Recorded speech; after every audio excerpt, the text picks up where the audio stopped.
Hey guys, Brandon here with the High Pointers. Wanted to bring you some extended footage from the American Mountaineering Museum in Golden, Colorado. When we were there, we filmed for our Colorado episode. The segment that we did ended up being 2 or 3 minutes long. It was so short, and there's so much to see at the Mountaineering Museum. It's probably the best place if you want to do research on climbs anywhere in the world. They actually have a library, and we featured it just a little bit in our Colorado episode. But wanted to bring you the extended footage that we had. It's like 15 minutes long, and our conversation that we had with the executive director, Phil Powers, who is probably one of the top mountaineers in all of the U.S. I mean, he's done first ascents on Denali and 8,000 meter peaks, and he's one of the first Americans to climb K2, which is one of the toughest, most dangerous mountains in the world. It's the second tallest, just after Everest. And so we were able to talk to him about his K2 expedition in the 80s, and then he talks about a book. I actually have his book. It's this one right here, K2, Dreams and Reality.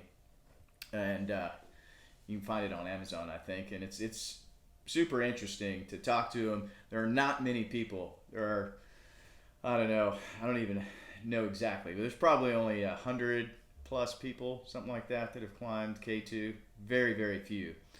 So it's interesting to talk to somebody who's been successful without oxygen, which I think there's only a couple dozen maybe that have done that. So enjoy the extended footage from the American Mountaineering Museum and our conversation with Phil Powers.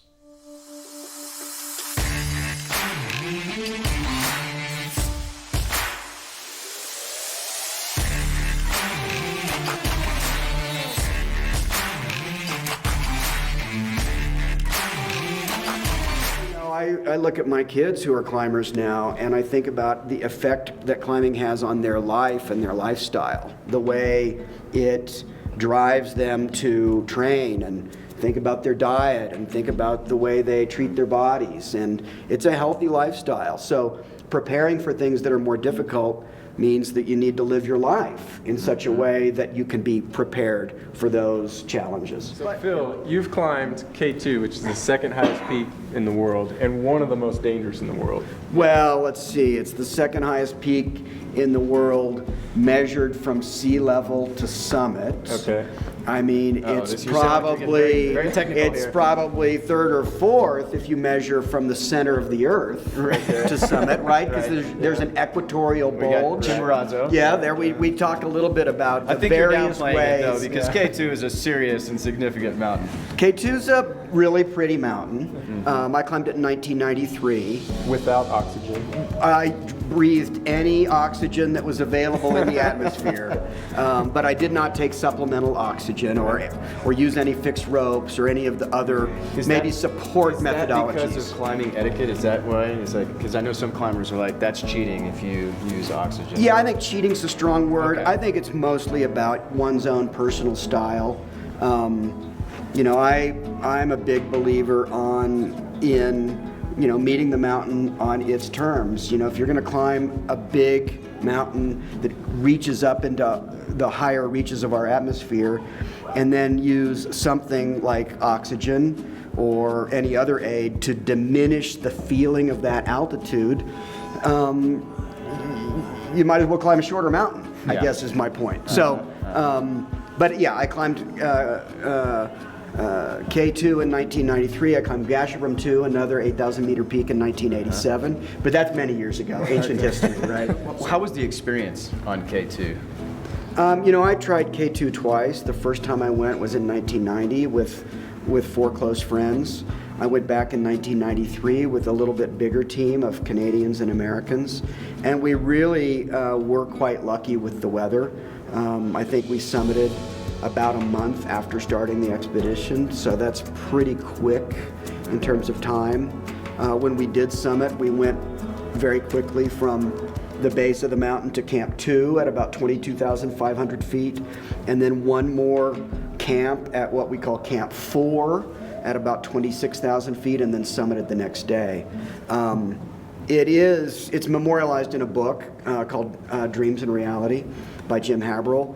The two guys that I summited with, Jim Haberl and Dan Culver from Canada, were the first Canadians to climb the mountain. But on our descent, Dan fell or slipped or tripped and fell to his death off the south face. On my trip. Wow. So, that's just a testament to the fact that. And how did that impact the team? Did you guys consider not continuing? Or? Well, it's devastating. Yeah. And we had already summited, so we needed to struggle to get down. The second group of people that might have summited abandoned their attempt. They would have abandoned their attempt anyway, because that very night a huge storm rolled in on K2, and just getting to the base of the mountain, just surviving the descent was a huge endeavor. What's challenging about K2 is that, yes, it's high, but it's also quite steep. And so you're using climbing techniques, maybe 1 foot on rock, 1 foot on snow, maybe climbing some steep ice for a long, long time. Most of the mountain demands climbing technique. It's very rare that you're just sort of walking along on K2. So it demands some real skill, kind of a thing. Now, obviously, anytime you're climbing the high points, there's some easier ones and there's some harder ones. Yeah. So Everest is going to be a hard one. That's right. Denali is going to be a hard one for the seven summits. Denali is also a hard one for the 50 highest points in the 50 states. Yeah. We actually, maybe 10 years ago, my brother and I decided, that was kind of when we first decided we were going to start climbing mountains. We climbed Denali and then shipped our bikes up to Alaska and then biked 4,000 miles down to Baja and then scuba dived with great whites. That kind of started off our big... That's an adventure. Yeah. So when's Denali on this schedule? It'll probably be towards the end. Yeah, we got to get everybody acclimated. And it's a whole other story carrying cameras. But right now you're in Colorado and you're climbing the highest point in Colorado. That's right. So Mount Elbert is where you're headed. Yeah. But we've got Mount Evans, Mount Bierstadt, Grays, Torreys. They're all 14,000 foot peaks. So what is this button down there that says high points? There we go, high points. So there are the high points in the 50 states. Mount McKinley, we really should call it Denali. That's right. It's its native name. Well, it used to be all climbers only called it Denali, right? Climbers always have. Now it's official. Yeah. We've got Gannett in Wyoming, Mount Elbert here in Colorado. You know, some of them, like Britton Hill in Florida, you're going to find are rather easy. Yeah, it's more like and some of them, like Mount Whitney and Gannett Peak and Granite Peak in Montana, you're going to find are kind of difficult. Yeah. So since you're a big climber, any tips or suggestions climbing Mount Elbert in the winter? Yeah. You know, be prepared for some nasty weather. Are you going to try to do it in a day? Yeah. Yeah. You know, I guess my advice would be, and we come across this lots of times in climbing, try not to stick to a schedule. In other words, give yourself many days. If the day that you've chosen to climb is a bad day, be happy to turn around and go home and come back on a day when it's more reasonable. That's good advice. So if you're sticking to an external schedule, a film schedule, for example, that could cause problems. You really need to let the mountain environment tell you when to go and when to not go. Nepalese national flag, and it's been signed by a number of notable people from Nepal. I noticed, I think I see Sir Edmund Hillary on there. Yep. Whitaker, you got all kinds of people. Yeah. And what's interesting to me is that the flag is positioned the way it's meant to be positioned right now. But you can see that the signatures are all on the other side. So all these men who knew so much about Nepal signed the flag backwards. And then this is the rare books room itself. We've got 2 of them. Okay. The other one's about 4 times this size. This one's climate. Really? Yeah. Okay. This one's climate controlled, and has perhaps the most significant history in the collection. This is our John Boyle Himalayan Library. So it's every book published on the Himalaya in every language it was published in. Most of them signed first editions. Wow. So I've been doing some research on this library. Yeah. And there's 2 things that I'm really interested in. One is because I've spent about 8 years researching the Mallory and Irvine Yeah. expedition and been working on a trip there. Yeah. To find the missing camera, right? That's always everybody, on everyone's mind. I hear that there's a book. Maybe you can show us in a little while the book that has Mallory and Irvine's signature. Yeah, maybe on we'll there. get Eric in here to find it for us. Yeah. But you can see, without going into great detail, that there are lots and lots of old books here. I mean, these Look at things that. look. Yeah. I mean, what? I'll give you an example in this case. Okay. This is one of 3 volumes produced by a group of monks in Switzerland back in the 16th century. And it was their point of view on the natural history of the planet Earth. So every animal on the planet they memorialized in this book. Some of the animals aren't real. You know, they might have thought there were unicorns, or you know, it's just an example of the depth of this collection. I'll tell you an interesting story. When I took the role here as CEO of the American Alpine Club, Nick Clinch, that great American collector, came to town. He used to say a couple of funny things about his collection. He said, I have the discrimination of a vacuum cleaner. He would just collect.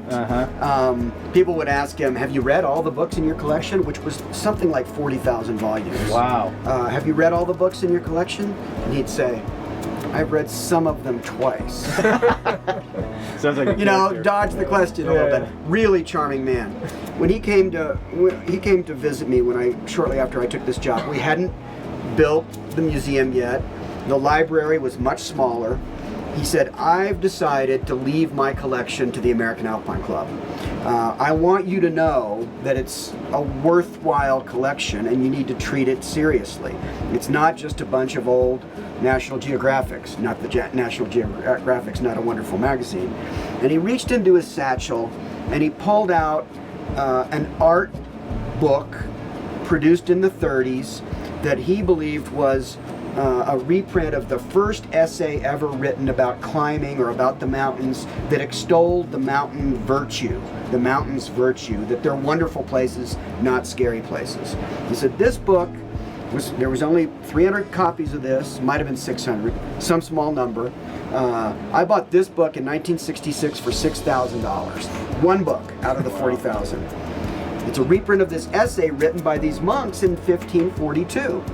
Then he reached into his satchel and pulled out this book right here, the original from 1542. Wow. And I think I've read, that's one of the oldest books that discusses mountaineering. Is that true? Yeah, as I said, it's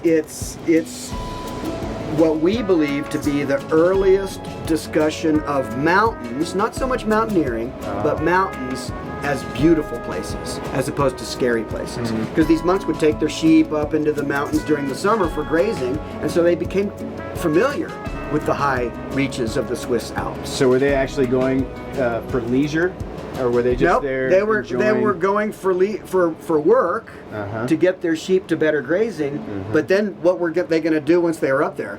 But enjoy the view and sit around. You know, keep their sheep under control. They probably had dogs for that. So that says 1541, and this is 1551. So these things are very, very old. Yeah, That has incredible detail on that book. That's amazing. about 90 years after Gutenberg. This is the art reprint that I was mentioning that he bought in 1966 for thousands of Don't touch it, dollars. Brandon. Oh, sorry. You can touch it. It's not vellum. He was eating Doritos. Yeah. But you know, we've got all kinds of things in here. You know, take any research question. Let's say you're concerned about climate change. Let's say you wonder whether the glaciers have receded or not in the last 100 years. Well, we've got lantern slides of pretty much every location, every mountain location. Here's Canada. We've got all the United States. So these are slides from the 19th century. You know, some of the oldest photographs available. And great research tools for scientists today. When you want to think about history, we've got, you know, diary entries from Whymper and the early ascents in the Alps. We've got letters back and forth to Congress about the creation of the 10th Mountain Division.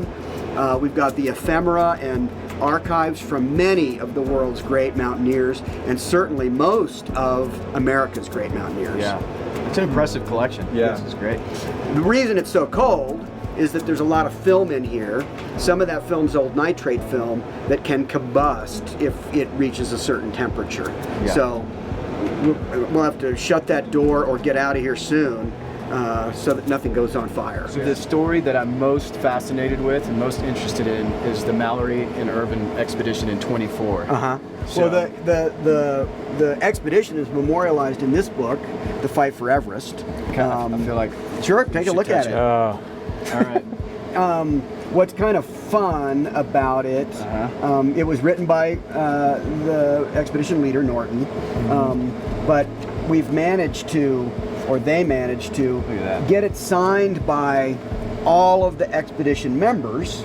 It's probably the only volume of its kind. Wow. Not only was it awesome. signed by all of the expedition members after the expedition, you remember the story, Irvine and Mallory perished on That's this right. climb. That's right.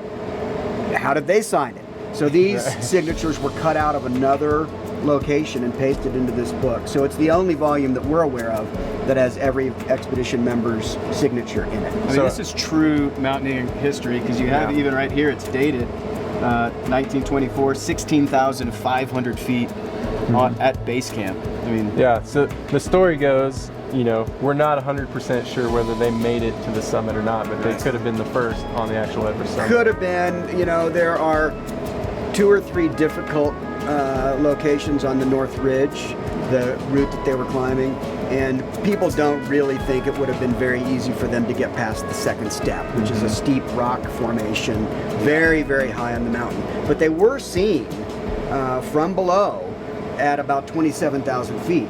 Yeah. So they reached a very high point. Yeah. how much do you think this book's? What do you think this thing would go for on the old? I don't know. market? Any idea, Eric? Whatever crazy person. Maybe, books, they come and go, and prices go up and down, maybe $10,000. Wow. As a climber, I mean, this is awesome just to hold on to. And just, look at- Well, and this is just one of many. I know it. Our rare book collection is well over 40,000 volumes. And then there's all the ephemera, the papers, the propaganda from various regimes around the world.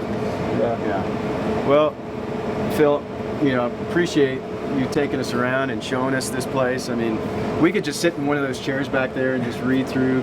You're welcome This to. this is our kind of place, and honestly, this is the best way for us to start our high point trip. Yeah. Is Colorado your first mountain? Not our first. Number 2. This is number 2. What was first? Texas. Texas. Guadalupe Peak. Guadalupe Peak. Yeah. Big state, So- small mountain. Yeah. So we're going from that. We're taking it up a notch because we're doing a winter ascent. So No doubt. It'll be burly up there. Yeah. I wish you the best on your journey. appreciate it. It's going to be a big journey.